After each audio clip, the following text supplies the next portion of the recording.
I've had people try to argue with me up and down about, is God real? How do you know God is real?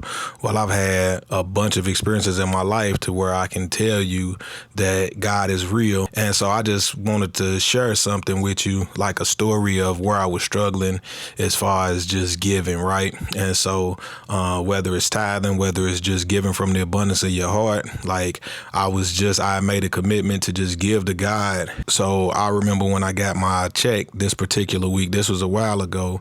I just remember once I got my check, I went ahead and determined how much I was going to give in church that week. And it was $120. As the week went on and Sunday came, and when the collection plate came around, all I had left was $120. I was just wrestling because I had a family member of mine who needed some money, and we just needed money to get through the rest of the week.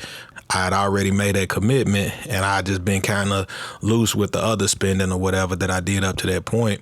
And so as that collection plate came around, I got that $120, and I'm just reasoning like, God, this would go to a good use if I just took the money and divided it between me and this family member. I just remember I was just like, how I'm wrestling. Man, should I do this? Well, it could be good if I just give her and this and that or whatever. It'd be the same thing in a sense. I just remember going ahead and it's like, I committed to it. I'm going to go ahead and do it. So I put the $120 in the collection plate. I just remember after service, for whatever reason, it was a random person that I would have never expected. I never told anybody I was struggling with this thought. Like my wife didn't even know. After service, a lady came up and gave me an envelope, and the envelope had $120 in it.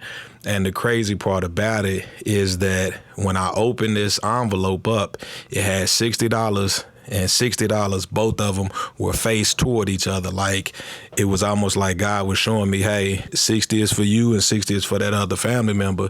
Like ain't no way things like this can be a coincidence that God has just randomly allowed somebody to just give me $120. And then, like I said, when I opened it, it was almost like here was the plan that I had was to give 60 to us to live on and then 60 to this other family member to live on. It was like God was showing, go ahead and do what it is that you said you would do, and I'll do what I need to do on my end as well. So, God doesn't need our money. If God has convicted you to give, do what it is that you purpose in your heart to do. But God can hear all of our smallest prayers, all our biggest prayers. He knows what we wrestle with. He knows what we're struggling with, and he's here for us and he hears us. So just continue to trust in God.